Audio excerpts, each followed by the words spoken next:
জ্বালিয়ে ষড়যন্ত্র করে তাকে হত্যা করে দেওয়া হয়েছে। বড় কষ্ট লাগে। আমি দেখলাম বাংলাদেশের এক মূর্খ অকাট মৌলবি, সে বলেছে যে আল্লাহ নবীকে যে গালি দেবে, আল্লাহ নবীকে কুট্টি করবে, তাকে হত্যা করে দাও। এটা ইসলামের হুকুম আছে।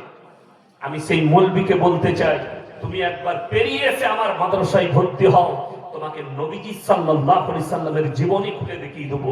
যদি এটাই সত্য হয়, নবী মুহাম্মদ সাল্লাল্লাহু আলাইহি সাল্লামের চাচা জানকে কালিজা ফাট্টা বার করে চিবিয়ে খেয়েছিল, তার নাম হিন্দা। নবীজি হাত বাড়িয়ে বললেন, হে হিন্দা, কলমাটা পড়ে নাও। আমি আল্লাহর নবী, দয়ার নবী, আমি ক্ষমা করতে জানি, দয়া করতে জানি, বদলা নিতে জানি না। বলুন সুবহানাল্লাহ। এই মৌলবি ইতিহাস পড়েন। আল্লাহর নবী সাহাবীরা যেদিনে মক্কা বিজয় করেছেন, তলোয়ার নিয়ে দাঁড়িয়ে গেছে। আম্মার ইবনে ইয়াসিনের মায়ের দু পায়ে উট বেঁধে দুদিকে তাড়িয়ে দিয়েছে বেঈমান কাফেররা, আখ ফাড়ার মতো ফাড়া গেছে। সাইয়েদনা বেলাল হাবসির কোমরে দড়ি বেঁধে উটের পেছনে বাঁধা হয়েছে, পিঠের চামড়া উঠে গেছে। হযরতে উমরে ফারুক রাদিয়াল্লাহু তাআলা আনহুকে ফজরের নামাজে ভুজালি মারা হয়েছে।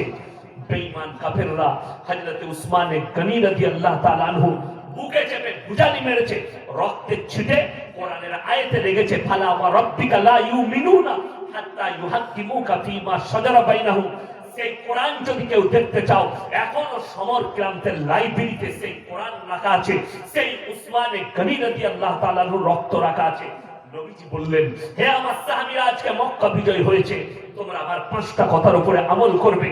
বৃদ্ধকে মারতে পাবে না, বৃদ্ধাকে মারতে পাবে না, শিশুকে মারতে পাবে না, আত্মসমর্পণ করলে মারতে পাবে না, কাবা ঘরে প্রবেশ করলে মারতে পাবে না। নবীজি সাল্লাল্লাহু আলাইহি সাল্লাম এলান করলেন, বেঈমান কাফেররা দলে দলে ঈমান এনেছে। শুধু তাই নয়, আজকে বাংলাদেশের ওই যুবককে হত্যা করে মেরেছে। এইটাই শুধু অপরাধ নয়, আমাদের দেশের যারা অন্ধভক্ত তারা বলো, আখলাককে পিটিয়ে ভারতে মারা হয়েছে।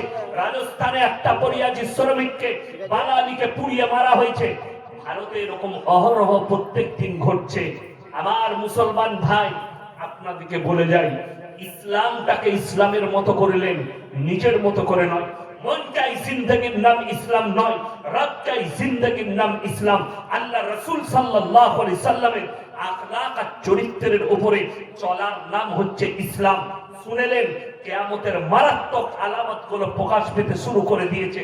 রাসূল আকরাম সাল্লাল্লাহু আলাইহি সাল্লাম বললেন, কিয়ামতের আলামতের মধ্যে মারাত্মক আলামত, অশিক্ষিত মূর্খরা যখন নেতৃত্ব দিবে সমাজের, আর শিক্ষিতরা চুপচাপ বসে থাকবে, জানবে কিয়ামত কাছে এসেছে। মসজিদ আল্লাহর ঘর, মসজিদের ভেতরে দুনিয়াদারির কথা হতে শুরু হয়ে যাবে, দুনিয়াদারির আলোচনা হবে। আপনারা জুম্মায় গেলে দেখতে পাবেন, ইমামের খুতবা চলছে আর সাধারণ লোক নিজের সংসারের গল্প করছে। ঠিক বললাম না ভুল বললাম? গল্প চলছে মসজিদের ভেতরে, অথচ মুলবি ইমাম খুতবা দিচ্ছে। এটা কিয়ামতের আলামত। নাম্বার 3, মায়েরা বোনের আপনারা ভালো করে শুনেন, নাম্বার 3 হচ্ছে পরকিয়া বেড়ে যাবে। রাস্তাঘাটে গাধার মতো নারী পুরুষ জিনা করতে শুরু করবে। সাহাবীরা বলেন, ইয়া রাসূলুল্লাহ, এমনও কি যুগ আসবে? নবীজি বললেন, একদম 100% আসবে। আর আজকে সেই যুগটা চলে আসছে, যাদের কাছে অ্যান্ড্রয়েড মোবাইল আছে, মোবাইল খুলুন, মোবাইল খুললেই দেখতে পাবেন রাস্তাঘাটে সব জায়গায় সিন তৈরি হচ্ছে। আল্লাহ রাসূল সাল্লাল্লাহু আলাইহি সাল্লামের হাদিস, আখরি জামানায় কিয়ামতের পূর্বে নারীরা পোশাক পরবে, কিন্তু তারা ন্যাংট থাকবে। নবীজি বললেন, বর্বরতার যুগের পাপগুলো মডেলিং হয়ে পৃথিবীর বুকে ফিরে চলে আসবে। কি হয়ে? মডেলিং হয়ে। আপনাকে একটা উদাহরণ দিই, যারা শিক্ষিত লোক তারা জানেন।